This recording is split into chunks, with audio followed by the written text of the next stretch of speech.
और मंच पे मेरे साथ में बैठे हुए पार्टी के सभी प्रदेश, जिला और हल्का स्तर के नेतागण, आज के इस पार्टी कार्यालय के उद्घाटन में आए हुए जुलाना विधानसभा क्षेत्र से अलग अलग गांव से आए आदरणीय बुजुर्गों, नौजवान साथियों, माताओं, बहनों, पत्रकार, छायाकार दोस्तों, सबसे पहले तो मैं आज जो जुलाना विकास मंच के साथियों ने विधिवत रूप से आपकी पार्टी को ज्वाइन किया, चौधरी देवीलाल जी की नीतियों में विश्वास व्यक्त किया, उन सब का मैं हार्दिक स्वागत करता हूं, अभिनंदन करता हूं।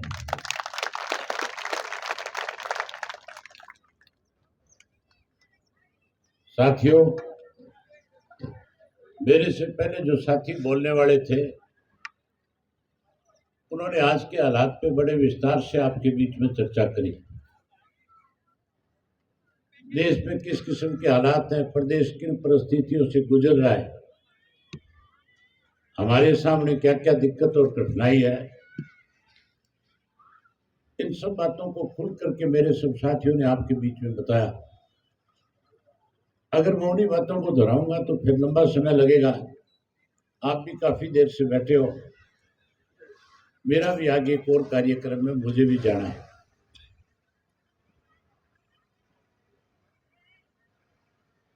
जब से इस प्रदेश में, इस देश के अंदर भारतीय जनता पार्टी की सरकार बनी, सरकार बनने से पहले देश के प्रधानमंत्री ने किसान के साथ सबसे बड़ा वायदा किया था और कहा था कि अगर मेरी सरकार दोबारा बन गई तो दोबारा बनने के बाद 2022 में किसान की फसल की आमदन 2 गुना कर दूंगा। 2022 का साल तो बीत गया, किसान की फसल के दाम पे बढ़ने की बजाय किसान के ऊपर कर्जा बढ़ गया, किसान की फसल के दाम कम हो गए, महंगाई बढ़ गई। जहां कर्जा बढ़ गया, महंगाई बढ़ गई, वहीं किसान को 13 महीने तक इस मौजूदा बीजेपी की सरकार ने आंदोलन करने पर मजबूर किया था। आपको याद होगा 3 काले कानून बना दिए गए थे और ऐसे काले कानून थे, अगर आज भी वो लागू रह जाते तो हम जिन जमीनों के मालिक उससे बेदखल हो जाते, हमारी जमीनें जो है बड़े बड़े कारपोरेट घरानों के हाथों में चली जाती और हम अपनी जमीन के अंदर नौकर बनकर के काम करने पे मजबूर हो जाते हैं। ये तो पंजाब, हरियाणा, राजस्थान, मध्य प्रदेश और उत्तर प्रदेश का किसान इकट्ठा हो गया और उसने इकट्ठे होकर के दिल्ली के चारों तरफ के जो बॉर्डर थे उन पे आकर के 13 महीने लड़ाई लड़ी और उस 13 महीने के दौरान 750 किसानों ने शहादत दी। तब जाकर के इस देश के प्रधानमंत्री को ये बात समझ में आई कि किसान मर तो सकता है, लेकिन जब तक उसकी बात को पूरा नहीं किया जाएगा, जब तक उसकी बात को माना नहीं जाएगा, वो आंदोलन वापस करके अपने घर नहीं जाएगा।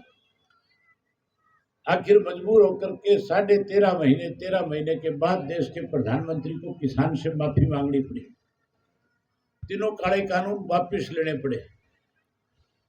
लेकिन एक चूक रहेगी उस वक्त में, अगर एमएसपी के कानून बनवा दिए जाते, अगर किसान वहां से तब तक खड़ा ना होता, आंदोलन चलाने वाले किसान नेता अगर उस आंदोलन को थोड़ा सा और लंबा खींच देते तो देश के प्रधानमंत्री को मजबूर होकर के एमएसपी का कानून बनाना पड़ता।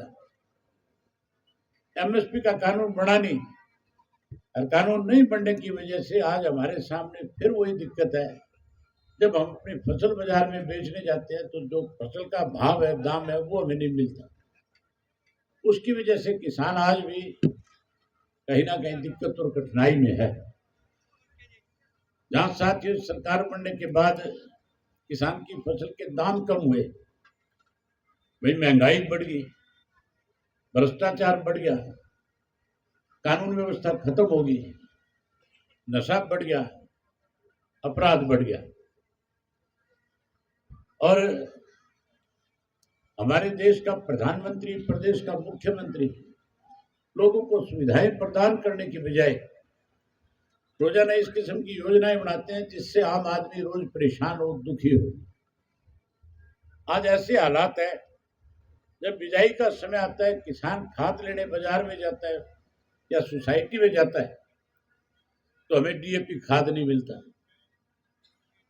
आजकल कोर लगाई जा रही है, यूरिया की कमी है। यूरिया की कमी है कि नहीं है? आज यूरिया नहीं मिलती, बिजाई के वक्त में डीएपी नहीं मिलती। इस सरकार ने लगातार किसान को कैसे कमजोर किया जाए इसके लिए योजनाएं बनाने का काम किया। मैंने 24 फरवरी से एक यात्रा शुरू करी थी और उस यात्रा के दौरान मैं आपके गांव में भी आया था और परिवर्तन यात्रा आपके गांव में रात्रि ठहराव भी किया था। मैंने उस वक्त 4000 किलोमीटर से ज्यादा का सफर तय किया। 2000 से ज्यादा गांव, शहर और कस्बों में जाकर के आया था। मेवात से शुरू करी थी, हरियाणा प्रदेश के 90 के 90 विधानसभा क्षेत्रों में लोगों से मिला था। और जब मैं यात्रा में गया हुआ था उस वक्त भाषण नहीं देता था, मैं लोगों के साथ बैठ करके बातचीत करता था, उनसे जानना चाहता था कि उनकी क्या क्या समस्याएं हैं। आपको सुनकर के हैरानी होगी, मेवात एक ऐसा इलाका है जहां पे स्कूलों में मास्टर नहीं है, अस्पताल के अंदर कहीं डॉक्टर नहीं है, नहर का सिंचाई का पानी नहीं है, पीने का पानी भी लोगों को कई कई मील दूर से लेकर के आना पड़ता है। सड़क नाम की चीज नहीं है, लोग परेशान है, दुखी है। हर गांव की अपनी अपनी इस तरह की समस्याएं हैं। मैं उस यात्रा के दौरान आपके साथ का एक गांव है, क्या नाम था जहां पानी की दिक्कत है? जयजयवंती। मैं जयजयवंती गांव में गया था। जयजयवंती गए होंगे लोग, आज आए हुए हो। मैं जब गांव में गया था तो कमाल की बात थी, उस गांव के अंदर पीने के पानी की सबसे बड़ी समस्या थी। और जो पानी सरकार ने पीने का गांव के लोगों को दे रखा था, वो पानी जहर से भी ज्यादा खतरनाक था। मुझे गांव के लोगों ने, जब मैं बातचीत कर रहा था तो उन्होंने मेरे सामने शिकायत रखी। एक रिटायर्ड फौजी था उस गांव के अंदर, उसने मेरे सामने ये बात रखी कि हमारे पीने के पानी की बहुत बड़ी किल्लत है। मैं कई दफा अधिकारियों से मिल चुका हूं। जहां उसने कहा कि मैं अधिकारियों से मिला हूं, वहां ये भी बताया कि मैं डिप्टी चीफ मिनिस्टर से भी मिला, मैं मुख्यमंत्री से भी मिला, मैंने प्रधानमंत्री को भी लिखा, लेकिन किसी ने इनकी पानी की समस्या की तरफ ध्यान नहीं दिया। मैंने वहीं बैठे बैठे जो एक्शन था उसको टेलीफोन किया और उस एक्शन से मैंने कहा कि इनके पानी की पीने की व्यवस्था करो। इनके पास जमीन जो है नहर के साथ लगती हुई है, वहां पे आप इनको वाटर से एक ट्यूबवेल लगा करके दो ताकि इनके पीने के पानी की समस्या का समाधान हो जाए। उस अधिकारी ने मुझे भी दूसरों की तरह समझ लिया। जैसे यहाँ के लोकल एमएलए का टेलीफोन सुन तो लेते हैं लेकिन काम नहीं करते, डिप्टी चीफ मिनिस्टर का फोन तो सुन लेते हैं लेकिन उनकी बात को अनसुना करने का काम करते हैं। उन्होंने मेरे बारे में भी शायद यही सोच लिया उस अधिकारी ने कि आज बैठ करके टेलीफोन किया तो कल चला जाएगा, उसके बाद देखेंगे जो भी होगा। मैंने उसी वक्त उसकी भाषा को भांप लिया था। शाम को जब मैं जींद पहुंचा तो जींद पहुंचने के बाद मैंने उसे अपने आवास पे बुला लिया और बुला करके उसको हिदायत दे करके गया था कि अगर 10 दिन के अंदर अंदर पानी की व्यवस्था तेने नहीं करी तो मैं यात्रा बीच में छोड़ करके आऊंगा और उस नहर की पुड़ी के अंदर तेरी गर्दन दबा करके छोड़ करके आऊंगा। उस अधिकारी को मेरी भाषा समझ आ गई और मेरे ख्याल 10 दिन तो लगे ही नहीं होंगे, मात्र एक हफ्ते के अंदर साहब, 1 हफ्ते में पीने के पानी का बंदोबस्त हो गया। सत्ता में बैठे लोग जो काम 4 साल में नहीं करा सके, उस काम को 1 हफ्ते में करा करके देने का काम किया। जहां पानी की व्यवस्था कराई, मेरा कहने का मतलब है ये लोग जो सत्ता में बैठे हैं, ये केवल चुनाव के समय में आपके बीच में आते हैं और चुनाव के समय में आकर के आपसे बड़े बड़े वायदे करके जाते हैं। वोट लेने के बाद जब आप अपनी बात उनके सामने रखते हो तो फिर आपकी बात को अनसुना करने का काम करते हैं। केवल कैसे इस प्रदेश को लूटा जाए इसके बारे में लगातार योजनाएं बनाते हैं। आज जो मौजूदा सरकार है, ये लोगों के हितों की सरकार नहीं, ये तो झूठ और लूट की सरकार है। दोनों हाथों से लूटने में लगे हुए हैं। आज भ्रष्टाचार चरम सीमा पे है प्रदेश में।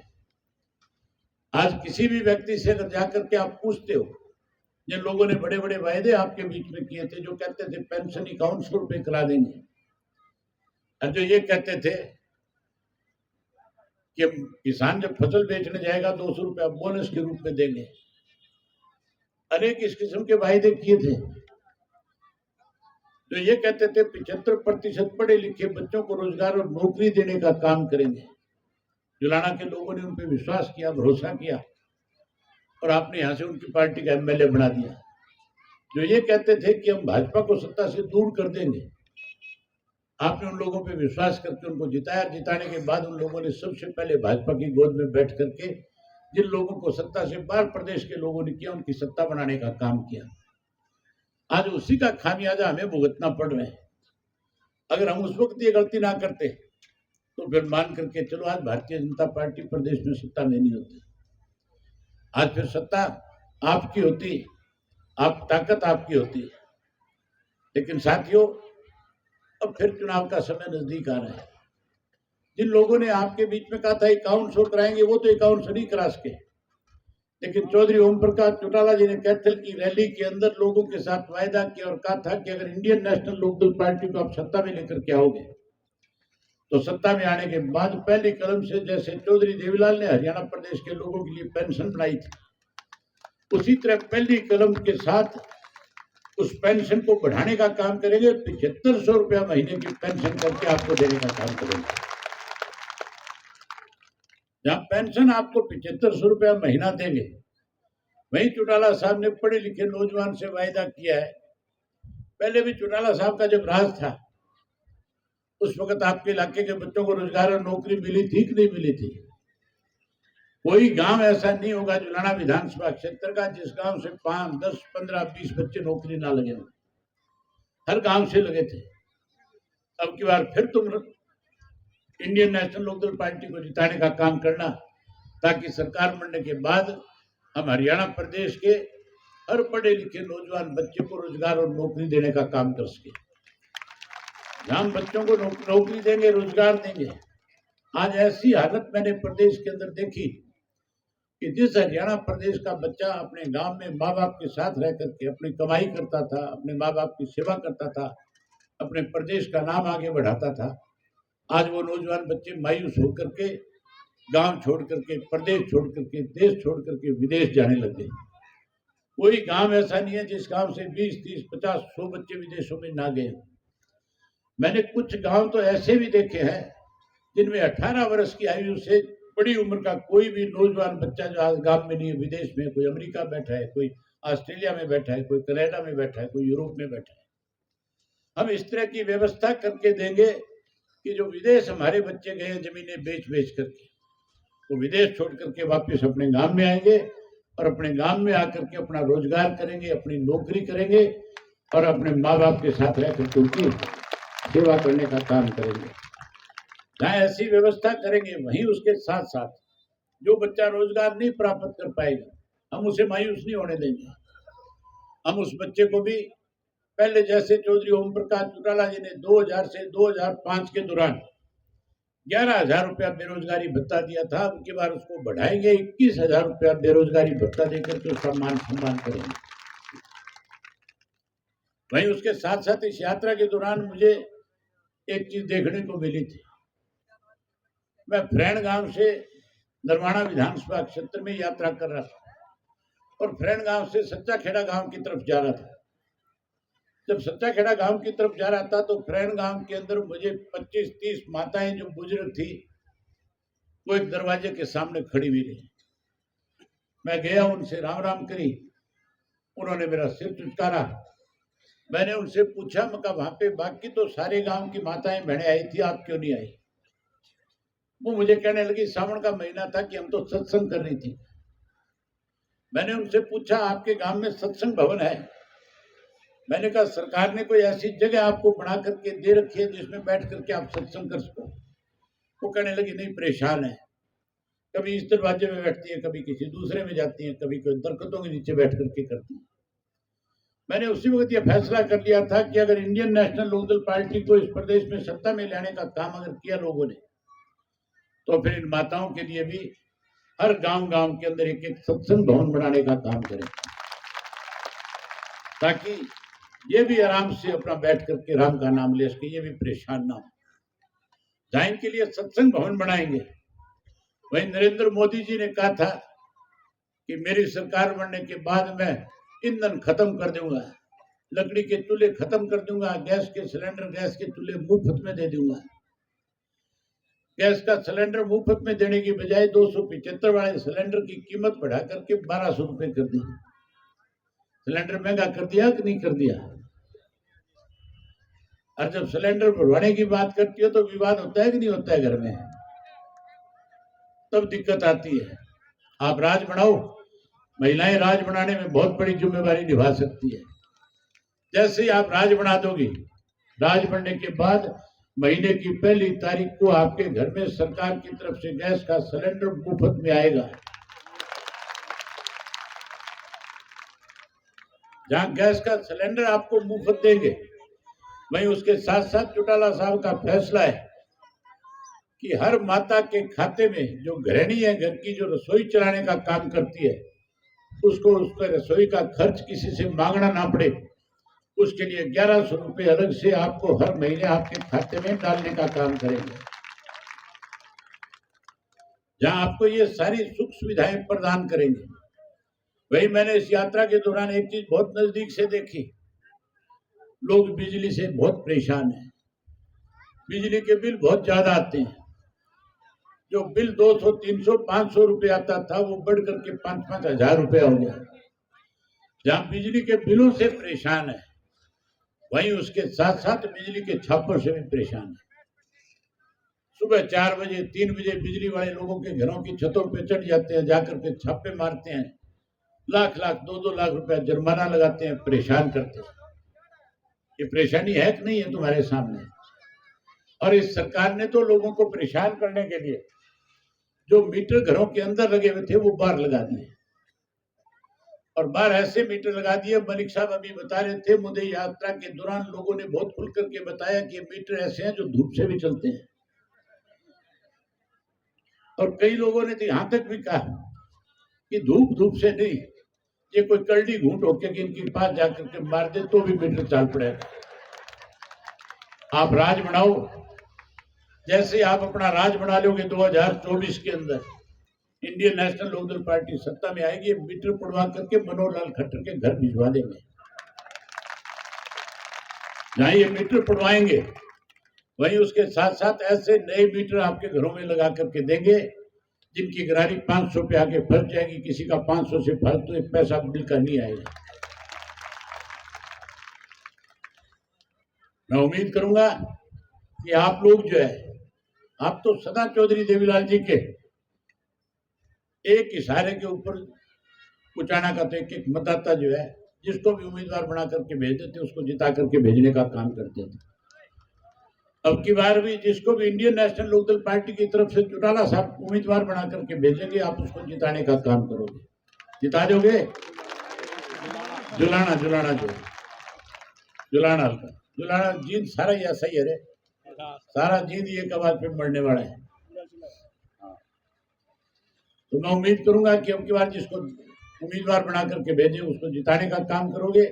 वहीं उसके साथ साथ 30 तारीख को हमने महिला का सम्मेलन रखा है जींद में। आज भी आप बहुत बड़ी संख्या में आई हो।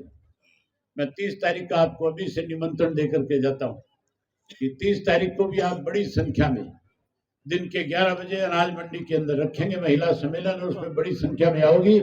इतनी बड़ी संख्या में आ जाओ कि पूरे प्रदेश के अंदर इस बात का संदेश चला जाए कि अब की बार इंडियन नेशनल लोकदल पार्टी की महिलाओं ने बागडोर संभाल ली, और ये महिलाएं अकेली ही बेड़ा पार करने का काम करेंगी।